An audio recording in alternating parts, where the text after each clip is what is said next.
Hello there. My name is Jonathan Friedman, and you are listening to the FAQs podcast by EHN Canada. This is the show where we scour the internet for the most frequently asked questions about mental health and addiction and ask an expert for their answers to them. Today, it is my honor and my pleasure to introduce my special guest, Dr. Amanda Tobe. Amanda, how are you doing today? I'm doing really well. How about you, Jonathan? I am doing so great.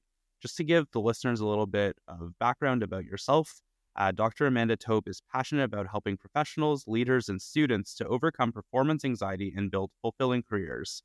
She guides clients through their job search journey, infusing each step with values that align with their professional expectations.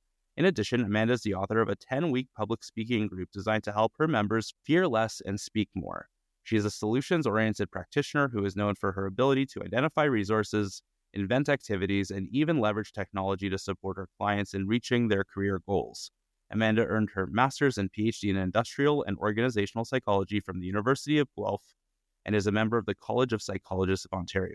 What a resume.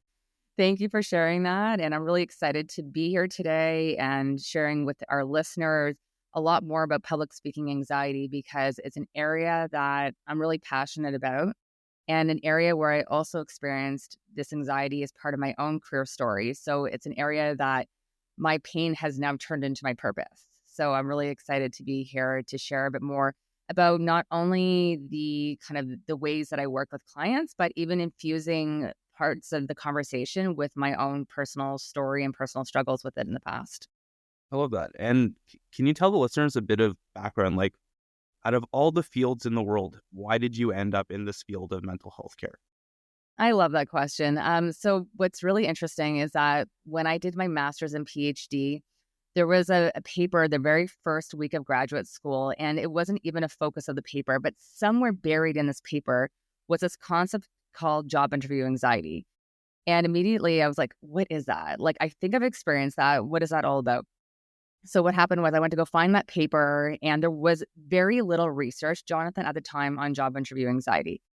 And so I was really interested about it. And so when we started to publish on this topic, it was also really fascinating to see how like news outlets were picking up on it and were really interested to learn more about it. So what I found though is that I was really keen on this area of research. And so I just naturally kind of fell into thinking about if I really want to expand this work that I'm doing to think about not just job interview anxiety, it kind of led naturally to public speaking anxiety. So it became something that started off as like a really organic part of like my field of research, but then kind of turned into something where I was like, I think that we can borrow all this research on job interview anxiety to even help people with public speaking anxiety. I love that. And for all the listeners, I know I've mentioned this, I think, in a previous episode. This is an area that I'm personally curious about because I personally really struggle with social anxiety and public speaking anxiety as well. So I'm really excited to learn lots with you today, Amanda. Yeah, I'm excited to talk about all the various parts to this and with regards to the causes and kind of where to start by working through it. And I'm hoping we can touch on some of those areas here today too. That's right into our first question, which is what are the primary causes of public speaking anxiety and what do you see? How do they manifest? There's a number of personality and environmental factors, of course, that underlie public speaking anxiety. But what I really want to speak to is how public speaking anxiety is really the perfect storm of a number of core beliefs that people have that aren't serving them. So if we think about beliefs related to comparison, to judgment, to perfectionism, and a lot of these core beliefs, again, are like create a lot of extra pressure and stress for people. And that's how it also kind of creates this additional pressure and then can result in things like a fear of losing control. So for a lot of people, it kind of starts off as being afraid of what other people think of them. And then what also happens is that they end up kind of fearing those situations because they have an experience with public speaking that didn't go well. And then they're like, oh, that's going to happen to me every single time now. So it's kind of like this learned association that also happens. But so I guess a huge part of this is obviously there's personality variables, people that, for example, have more of type A personalities that tend to have more perfectionistic types of tendencies and personality characteristics. And obviously environmental, what I wanted to highlight there too was around cultural variables and socialization even, and how that also interplays here. But really, at the end of the day, what I'm really seeing is that it tends to be this perfect storm of core beliefs that is really kind of resulting in someone creating so much extra pressure and not being able to kind of regulate those emotions in the moment. That's really interesting. So can we take a moment to discuss like something like perfection, being a perfectionist? How does that create fear around public speaking? That's somebody who probably spends a lot of time thinking about what they're going to do, what they're going to say, and they're so focused on perfection. How does that create anxiety? How does that create fear? It's a lot to do with expectations. So, a big part of why this also exists as a fear for many people is because of the expectations that we put on ourselves. So, a lot of people who struggle with perfectionism set very high expectations, and specifically people with more public speaking anxiety will kind of believe. So, believe is an important word here because we're talking about core beliefs. So, they believe the audience has very high expectations of them, and they also believe that their capability to deliver on those expectations, they have concerns about meeting those expectations. So what ends up happening is that sometimes that they perceive a discrepancy. Like there's a deficit. So they want me to perform up here. I'm not gonna be able to meet those expectations, those standards. And so that's kind of what also results in that additional pressure and anxiety is around, you know what, I have to meet those expectations and I better perform or else. And it better go perfectly too. So a lot of people with public speaking anxiety also, they will tend to zero in on, especially my individuals who have more perfectionistic tendencies, they will tend to zero in on the one or two pieces of the presentation that didn't go well, or of a podcast recording that didn't go well, if they're off to a shaky start, things like that. So they don't look at the whole picture. They kind of focus on one part of it. And so it results in not just like the pre-public speaking anxiety experience, but even the post. And that's something I even wanted to highlight here today is just around, it's not just around the anxiety you experience in the moment or before, it's also after. And I have a lot of people that want to come work with me because it's like, I don't like how I'm talking to myself after I have a presentation and how critical I am of myself after. So it's not just the before and during piece. So there could be the anticipatory anxiety, the anticipation of an upcoming presentation. But after, and I am certainly spending a lot of time in therapy on this one, it's all of the ruminating that happens after. Like I'm in a band, I played a show, and I had 9 songs. 8 of those songs I absolutely crushed. My stage presence was great. I was moving. I was doing complex techniques. But one song, one of my effects pedals just did not work when I hit it. And all of the music that I have really relied on that effect. And I was able to pivot. I was able to figure it out. But for literally over a month after the show, I was like, man, that show was garbage. I didn't play well. And then, you're talking, like I'm talking to my partner, I'm talking to my other bandmates, and they're saying, Jonathan, it was such a good show. And I'm like, but that one song, it was awful and it ruined the whole show for everybody. But really, that's just the rumination after. It is. And I'm glad that you shared that experience because I think a lot of people can relate to it because we beat ourselves up for hours, days, months after these situations. And a lot of people, when they've had a public speaking situation that didn't go well, it's so vivid. They can recall it as if it happened yesterday. And I think a lot of us have these, again, back to expectations. So I think that there's a famous Shakespeare quote that says that, expectations are at the root of all heartache. And so for a lot of people, it's kind of when we have those expectations that things have to go perfectly. And I think that one of the things that is important to work on is learning self-compassion as a skill and being able to say, you know what, there was, even if that one part wasn't ideal, there's a lot of other things that did go well, or giving yourself self-compassion even for that day. Like, was there a lot that was happening that morning? Were you kind of like more scattered, even getting into the podcast, for example, today with you, or a presentation and whatever it is? It's just even giving yourself self-compassion because we're not going to be the same every single time that we perform or speak or present. And we're not robots. And so I think it's important to kind of be aware of where your expectations are at. It's really interesting. I'm gonna do something that I've never done on the show, and I'm gonna swap up a question Do because it. I'm here for it. because I'm really curious. Like, how do we let go of perfection? And that's like a 5-word question that seems simple, but I imagine it's like that's something that takes a lot of time. It is something that takes a lot of time, and it takes working on, like with everything, it takes really going to the core beliefs of what your expectations are going into a public speaking situation. And I think one of the things specifically with public speaking anxiety is, rather than making it about performance, about like how well did you perform and how well did you impress people, making it about things like, do they understand what I've said? What is the key message that I want to deliver here? So for me, that's one of my ways that I try to shift that perfectionism and focus on the self to what is the greater good here that I'm trying to do? Like what is the greater focus of this presentation today, so that it doesn't become about that person. So I just find that it almost like deflects some of that attention from the self and about being as perfect, and thinking about what is the value that I want to deliver here today? What do I want people to walk away with understanding about public speaking anxiety, for example, even differently than they would have coming into this episode? Right. And like, are people there to see the perfect Jonathan or the perfect Dr. Tobe, or are they there to learn something from Jonathan or Dr. Tobe, right?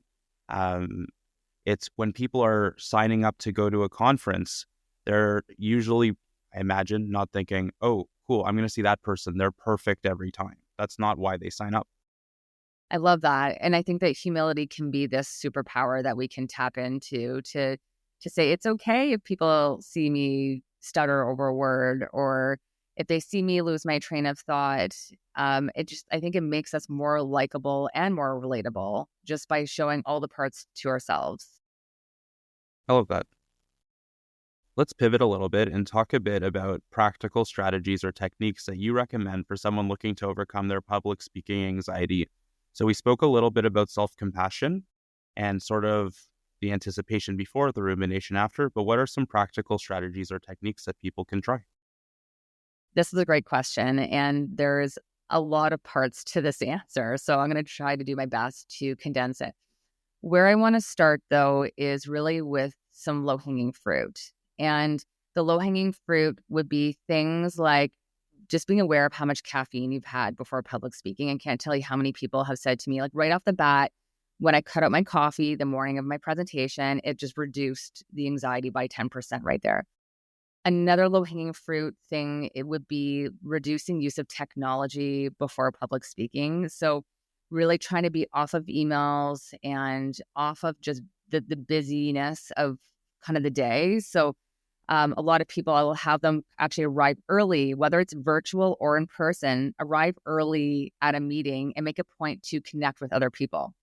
So a lot of times we are buried into our phones, and what happens actually is that our breathing is a lot more shallow, and even our heart can be beating a little bit differently when we're on technology. So it can be helpful to actually be off of your phones. I can't also tell you how many of my clients have said like that one thing made such a huge difference. So I like low hanging fruit items.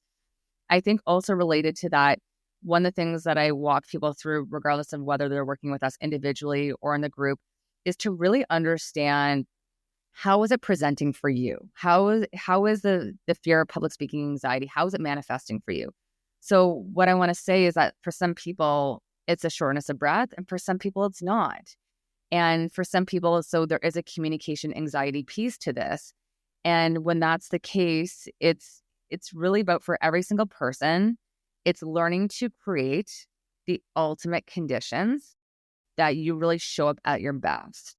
So for some people, Jonathan, this would be things like, I've noticed that meditating for me really helps me to show up as my best.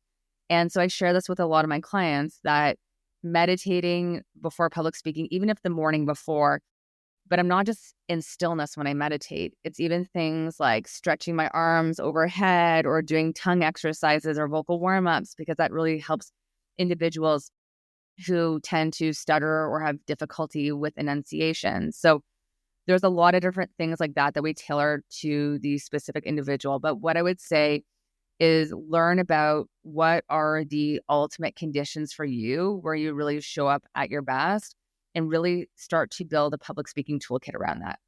Other things that I would say, a core thing that really helps people with this is learning to really shift their attention from their self to their audience and their surroundings. So for a lot of people, it would be things like we touched on this earlier, but rather than, are they judging me favorably right now? And how am I looking stupid? Which people have these kinds of thoughts. I want you to focus less on like how well are people perceiving me to do they understand what I've said and what are my core messages that I really want to deliver here today. So there's many different strategies like that, Jonathan. I'm happy to delve into some of them specifically, but a lot of them we tailor to the specific person depending on how they're presenting with it. Because the one thing that I've really realized, there are certain symptoms and sensations that do unify a lot of us, but there's also a lot that is highly variable depending on the specific person. It's not like a one size fits all kind of symptom presentation that we're looking at. Totally. Can we run through a little exercise together? Because I'm curious for myself. And I think, like for me, I know I had an experience last year where I got to speak at Society of Human Resource Managers in Orlando.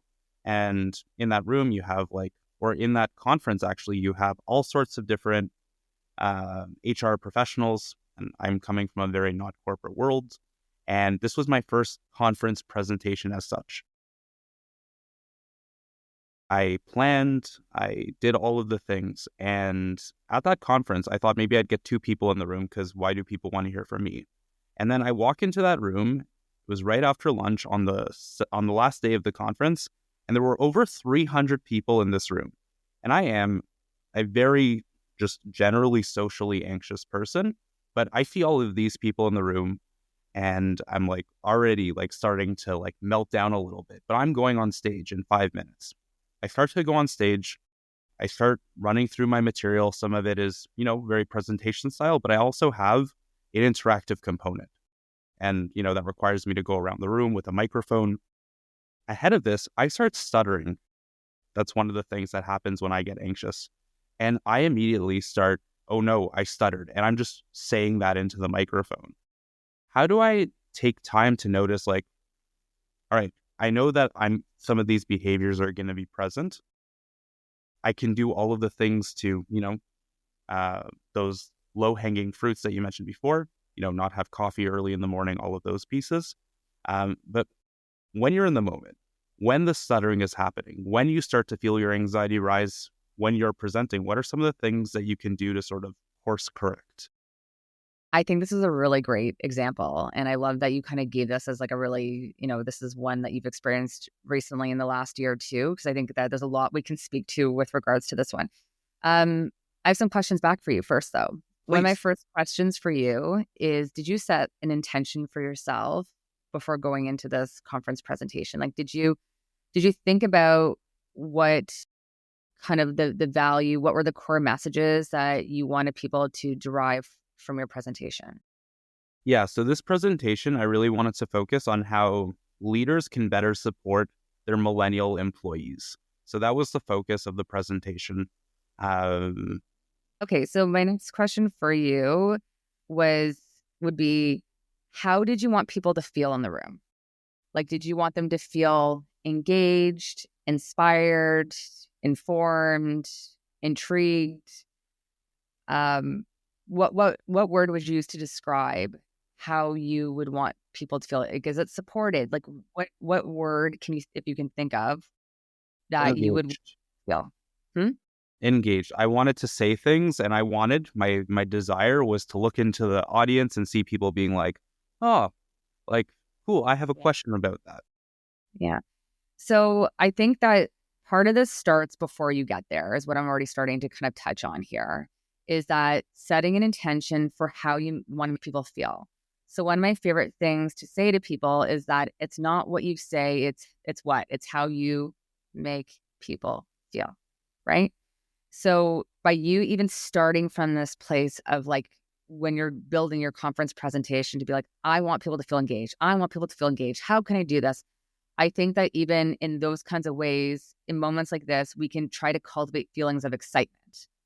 And so even from like the days, the months leading up to it, that might even help going forward, just so you can kind of really think about how, like, I'm so excited for this thing because here are all the things I plan to try to make them engage. I have a poll planned. I have like some questions I'm going to ask the audience to kind of get them to share on the spot. Like, really think about, if I want to make my audience feel engaged, how am I going to do that? And kind of be like, come at it from that really curious perspective. So I think that that's even part of it. A second thing, I have another follow-up question for you. Is it sounds like this is the case, but was your heart racing? Oh, absolutely. And quite honestly, after the presentation, people came up and congratulated me and whatever, but I cannot remember anything that happened during that presentation at all. Almost like had a blacked out experience in that way. I obviously presented everything, but I was maybe on like fight or flight autopilot type of vibe.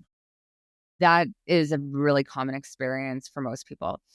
And because sometimes like the fight or flight response and the adrenals are running on kind of oversupply, it results in those kinds of feelings of disassociation and not remembering what happened or what you said. But what I wanted to talk about specifically with respect to the heart beating is actually, I'm going to borrow something from Taylor Swift, and I call it the heartbeat exercise. And I don't know if you know this, but do you happen to know, Jonathan, how Taylor Swift prepared for her Eras concert using a treadmill? Do you happen to know anything about this? I don't know anything about this, but I'm very familiar with the Eras tour. And you're very familiar with Taylor Swift too, right? Very familiar. You At the can't not be at this point, I feel. Yeah, I mean, we're talking. So I feel like the city of Toronto is still shaken from her being here a few weeks ago, a couple weeks ago.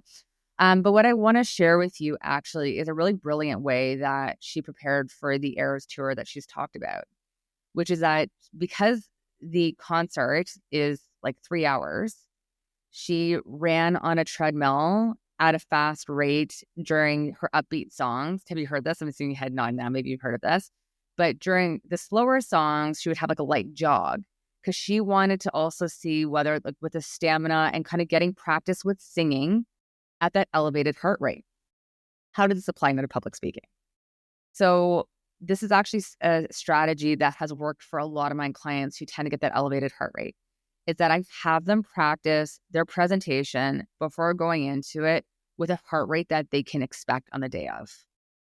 So it would be, for example, you trying to spend 5 minutes, do all the burpees and jumping jacks and push-ups that you can to try to get that heart rate up really high, then practice your opening, because that's how you can actually expect. So maybe if you were practicing the stutter before, like, it just, that moment of just saying, these are the conditions, because we even know, like, with like athletes, that they'll practice in environments that are less ideal, or they try to also mimic the environment that they're likely going to experience on the actual day. So it's also about applying that philosophy here. So I usually have people practice at once at like a very high BPM, like a heart rate BPM of like 160 to 170. And then maybe once like around moderate, around 120, 130, and then doing something below 100 just to see like what is the difference. I guess that feeling, and part of the strategy here is that the second that you're actually presenting and you're starting to feel that really elevated heart rate, like, I know for myself, my brain just starts naturally to do a whole bunch of different things. But if I practice it ahead of time, my body can kind of know what to expect. Exactly. So it's almost like, I just did this yesterday. I did this with an elevated heart rate. I can do this right now. So I find that is one that helps a lot of people. So it's, you have a chance to work through it and you have that exposure to that elevated heart rate. And the goal is that you can say, no, I did it even though my voice was shaking. I did it even though my heart rate was more elevated. So those are some things I wanted to share.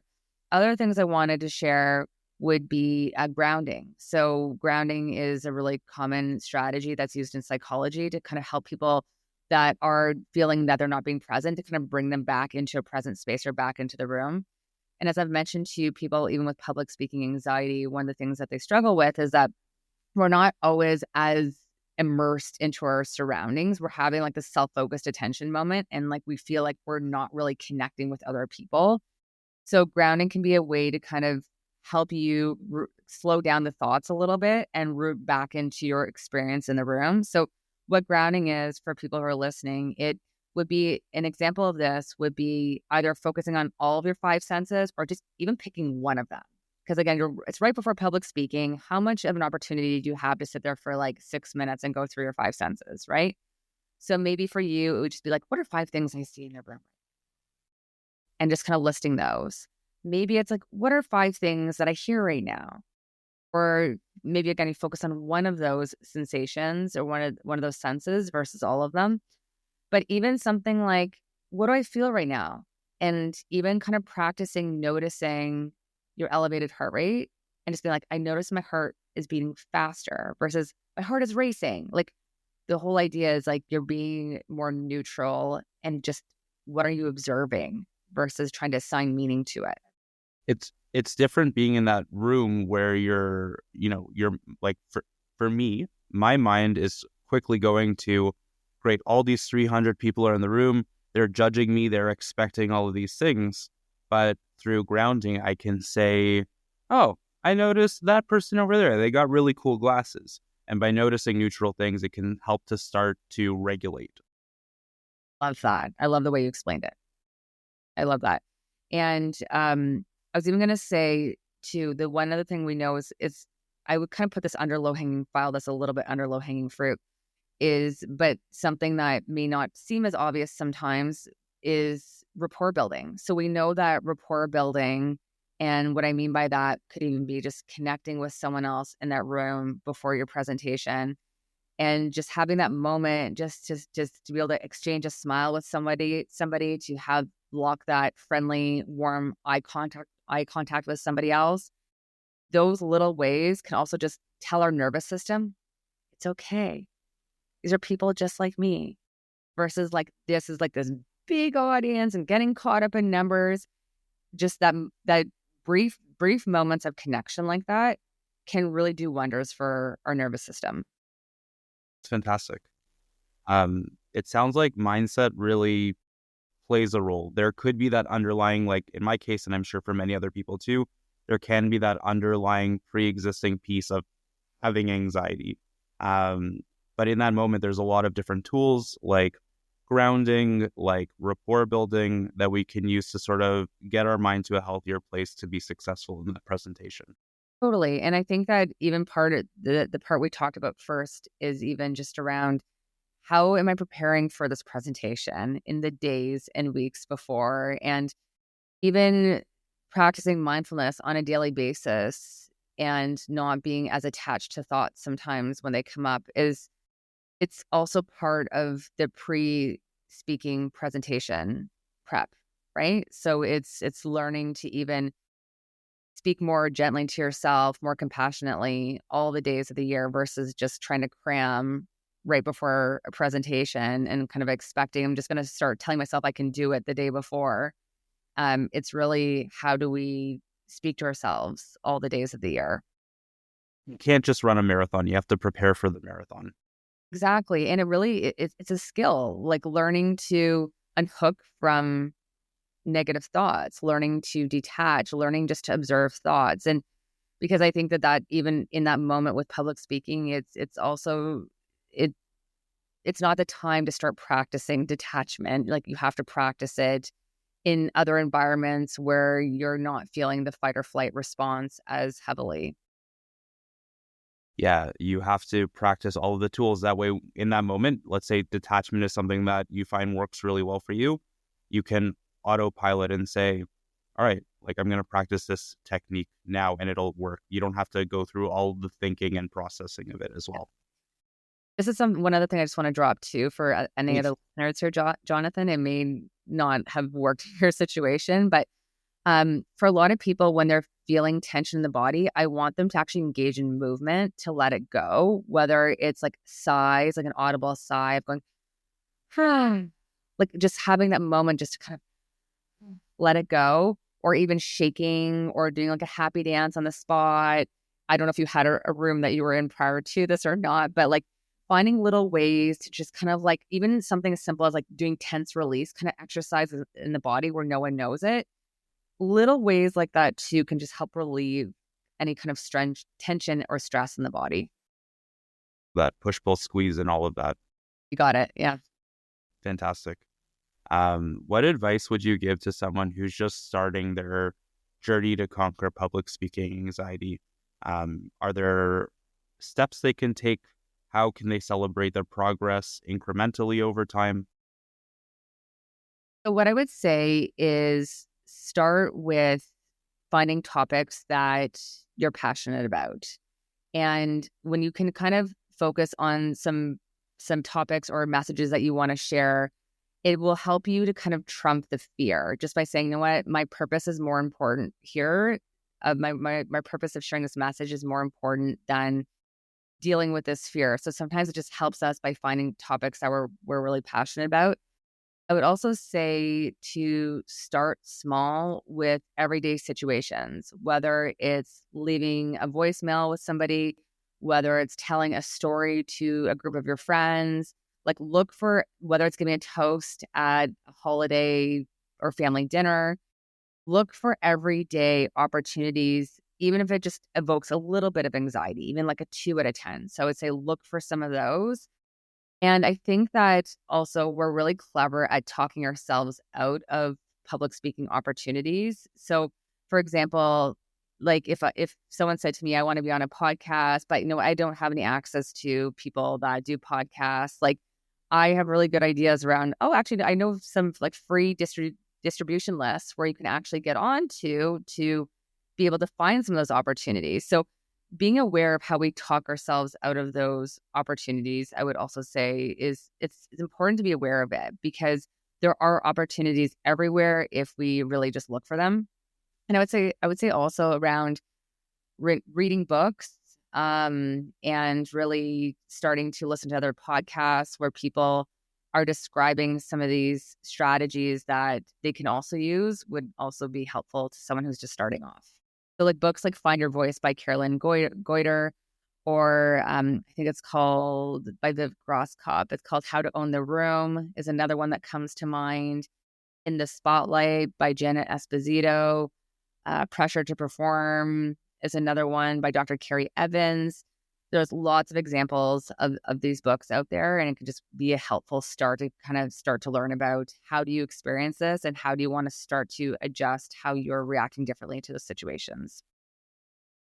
One of the things that I really try to do when I read a book or I listen to a podcast or I watch somebody present is I'm like, oh, I really like the way that they did that. I thought that was really engaging. It brings me closer to the thing that I want to have in that presentation. And then the next time I do it, I try it on, like kind of like going to Old Navy and finding a new plaid to see if brown is really your color in this case. After I have that presentation, how did that one new variable feel? Did having that check-in at the beginning of a presentation really make the room feel at ease and help with my presenting? Or did it put people on edge because I wasn't being direct enough? Having those variables to test has been really, really helpful. Like that you said variables to test because the way you're kind of describing it is almost as like an experiment.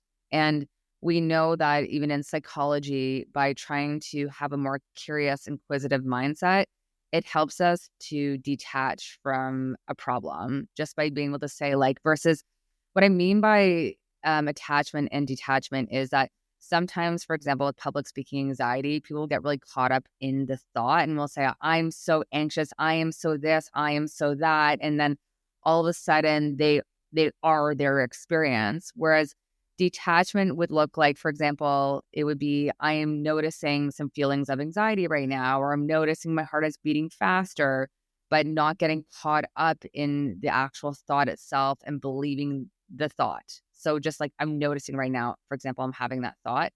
So I really like what you said about experimenting because it really helps to create this inquisitive mindset. And it's also about being a student of public speaking in every opportunity that you have. Like whether you just love the way that one person opened their presentation, you love the way someone, had their pacing during certain slides, a question that they asked, whatever it is. It's like every single time that I listen to someone else on a podcast, I'm always like, oh, I love the way that they explain that.